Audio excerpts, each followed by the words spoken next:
Hey guys, Lord here, back again with another review, and today we'll be taking a look at the McFarlane Toys Mortal Kombat 11 Joker. Now before we get into it here, let us first take a look-see at both the front and the back of the packaging. So without further ado, let's get into it. Now before we get into the meat and taters of this review, the Joker does come with a couple of accessories, starting off with this little shank here.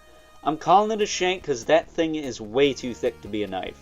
That is thick with two C's, man. That is going to do some damage to your face or wherever he decides to stick it. You can decide where on your own. I'm not going to waste my time with that. But that being said, I actually really like this accessory. I think it's cool.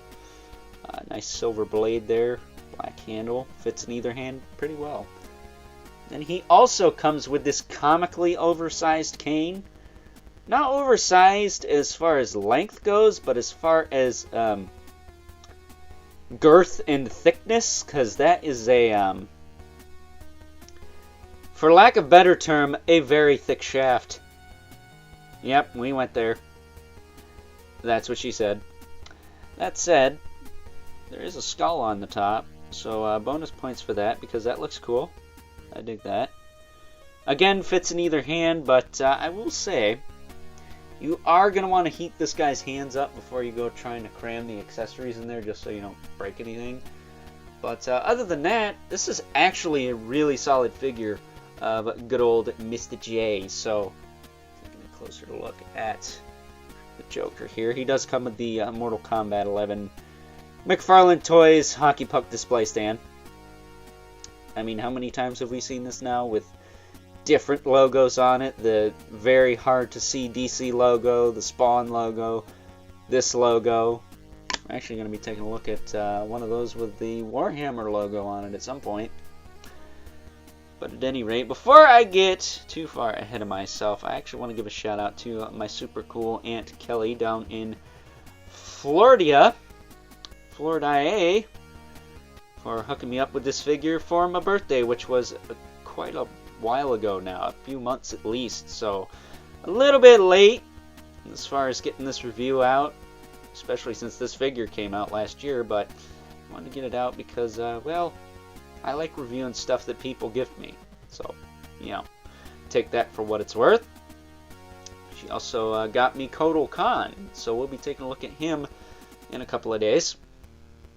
Be sure to mention that there as well, because I give credit where it is due, because that's what you're supposed to do. If you don't do that, well, then you're a jerkface. But I gotta tell you, this Joker, looking at him, is a very Don Knotts-esque haircut. But last time I checked, Don Knotts is freaking awesome, so that's okay.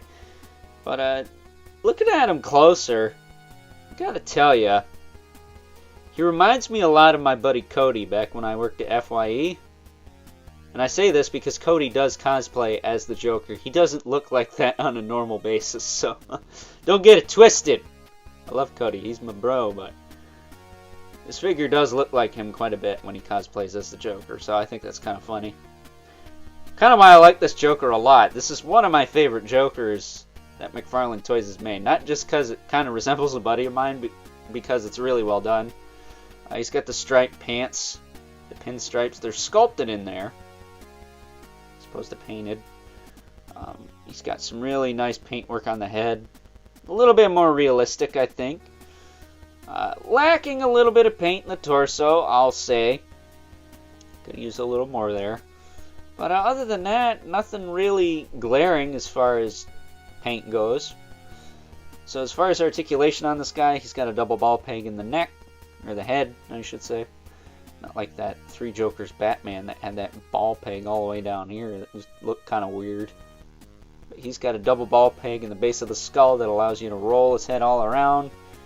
Give you all kinds of really good Joker poses. Really good side-to-side tilt. Not a lot of up and down. Well, actually, down's really good, but up's not great, but it's not terrible. It exists. And it does rotate. Shoulders go out to the side. really nice detents on that. They move forward and back. It's got the butterfly thing in there, but nothing crazy. It's got a bicep swivel, double joint at the elbow, which looks okay for a suited figure. Suited figures are always a little bit harder to cut than figures that are not wearing a suit, or a tremendous amount of clothing, I should say.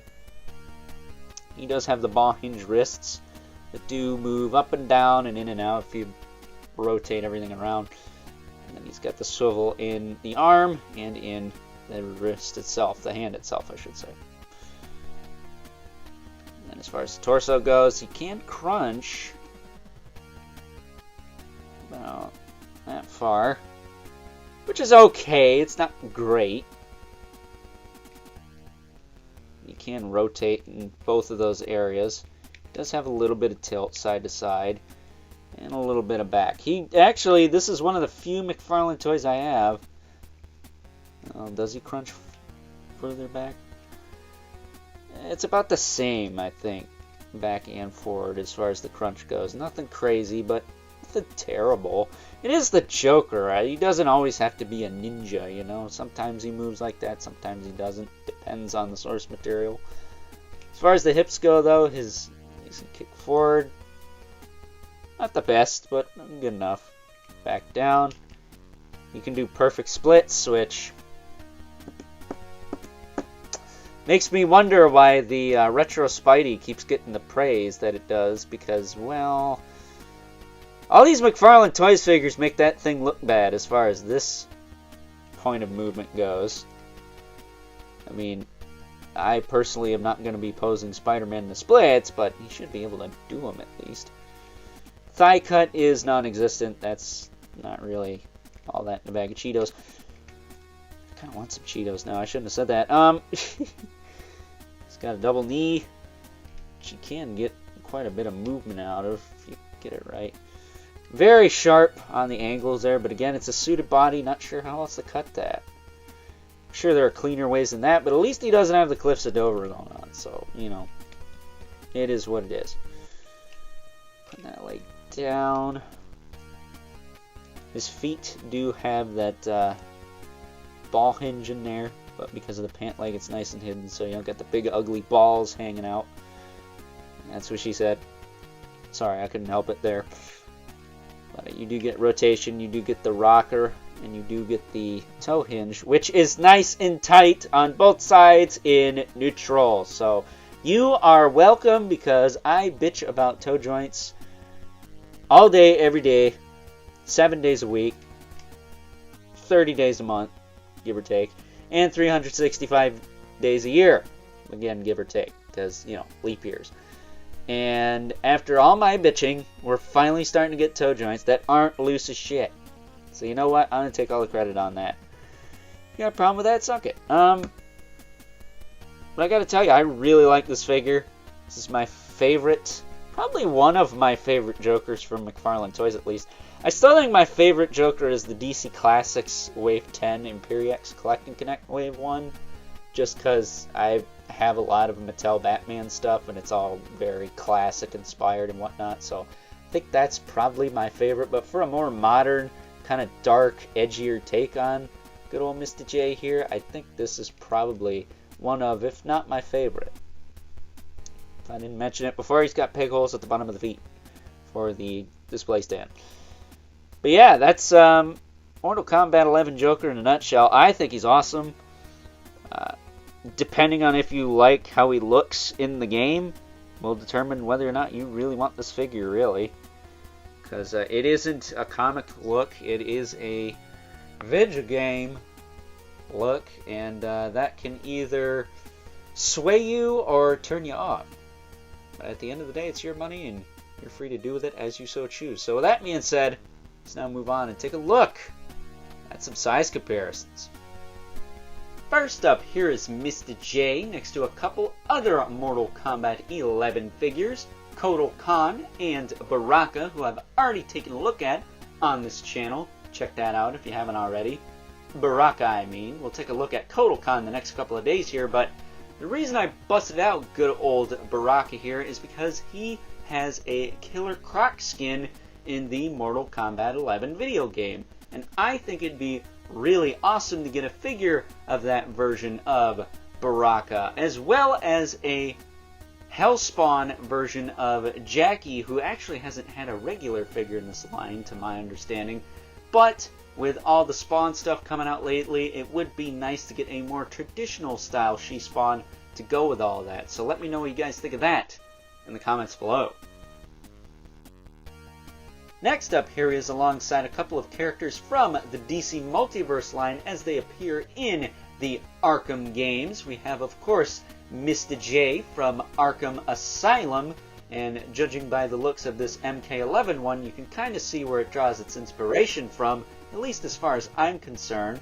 And then we also have Deathstroke from Arkham Origins, a figure I don't break out too often for comparisons, but one that shouldn't be overlooked, because I do think that's a really nice figure, despite the fact I'm not crazy about how they integrated his sword.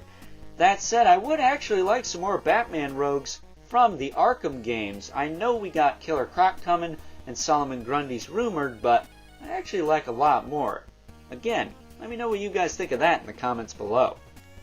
And last, but certainly not least, we have our two regulars, the Mythical Agents, Brother Mandibulus, Living Spawn, who, spoiler alert, effing hates clowns. So with that being said, time to wrap things up. Some final thoughts.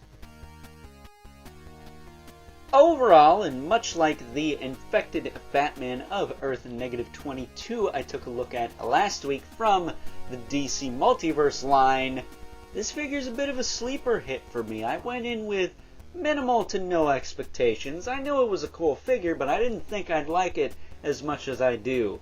That said, much like that Batman figure, the thing that really sells me on this figure is the head sculpt. The amount of movement and the sheer amount of detail on it is really what does it for me. This thing looks freaking gnarly. This is one of the creepiest looking Joker figures I think I have and have ever seen. Outside of the Walmart exclusive DC Multiverse Gold Label one, which, fingers crossed I'm able to find that at some point. But with that being said, even though I do have my favorite Joker figure of all time in the DC Universe Classics one from Mattel, this is definitely one of my favorite McFarlane Toys Jokers, if not my favorite. As much as I like the comedian from the Three Jokers DC Multiverse line, this one right here is just doing it for me. That said, I would like to see a version of this guy come out with some more accessories, like a giant hammer, or the bang gun. Oh wait, Warner Bros. Won't allow that, will they? Guess we can only dream, can't we? But, with that being said, if you want a really awesome Joker figure, then look no further. This guy's still 20 bucks, and for that price, you really can't beat it. That, and can I just say, the overall quality of this figure is freaking outstanding compared to a lot of the stuff I've been looking at on the channel lately. No immense loose joints that cause a figure to be unable to pose or stand. That deserves bonus points right there, because for whatever reason in 2022, that's still a freaking problem, man. What the hell? So that being said, I hope you guys enjoyed this review. If you are so inclined, please don't forget to comment, like, subscribe, and hit the bell so you know whenever I upload more reviews like this one. If you haven't already, please hit me up on Instagram at Overlord Productions. But as always, keep the comments civil. The world sucks enough as it is, especially if you're like me and are late to the game on this figure. I mean, what was I doing for the past 6 months? What was I not doing, I should say. With that being said, until next time, I'll catch you guys later.